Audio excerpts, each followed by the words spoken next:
start my debate out with two quotes from Adolf Hitler. Hitler once said, "History teaches that all conquerors who have allowed their subject races to carry arms have prepared their own downfall by doing so." He also said, "To conquer a nation, first disarm its citizens." I do not think gun control laws should be made stricter. Fully automatic weapons were pretty much banned 79 years ago. The National Firearms Act of 1934 made it so you could pay a $200 tax on a machine gun and register it with the government. The registry was closed in 1986, and there have been no more legal machine guns for civilians to own since then. Automatic means that when you pull down the trigger, the gun keeps shooting until you let go or run out of ammunition.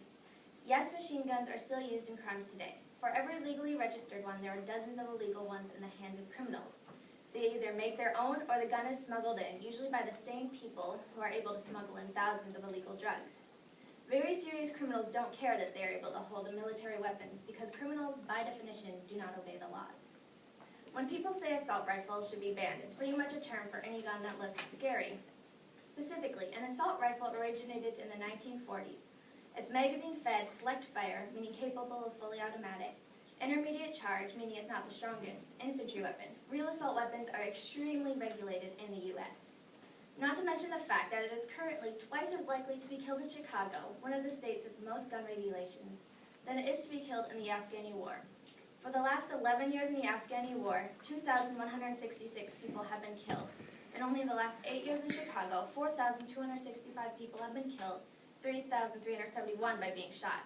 None of these guns in the Chicago shootings were registered or licensed to the people that use them, thus proving that restricting guns from people will not stop criminals from using them.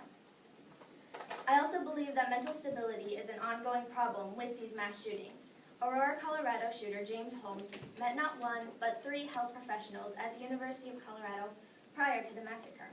Dr. Lynn Fenton told a campus police officer in June that the shooting subject had threatened and intimidated her, but they couldn't do anything, for he had just been suspended. Her warning came more than a month before the July 20 attack at the movie theater that killed 12 and injured 70. The man from the shooting spree in Arizona who tried to kill Gabrielle Giffords was found mentally unfit to stand trial. It wasn't until after the killings that he was diagnosed with schizophrenia by a court-appointed psychologist. He started showing some understanding of his actions and expressed remorse, saying, "I especially cried about that child," referring to the 9-year-old girl he had killed. If these people had gotten help sooner, something could have been done to help them. Now let's quickly read over our Second Amendment in the Constitution. A well-regulated militia being necessary to the security of a free state, the right of the people to keep and bear arms shall not be infringed. The Second Amendment is in place to ensure that a militia can be raised. People without arms make up for a militia. National Guard is armed by the federal government and therefore controlled by the federal government.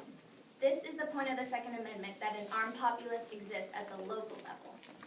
Also, there were 31,672 firearm-related deaths in 2010. Of these, 11,078 were homicides. Here are 6 things that kill even more than guns. Cars. There were 10.8 million car accidents in the U.S. in 2009. Alcohol. 100,000 people die every year from alcohol-related accidents. Tobacco. Almost 450,000 people die from smoking every year.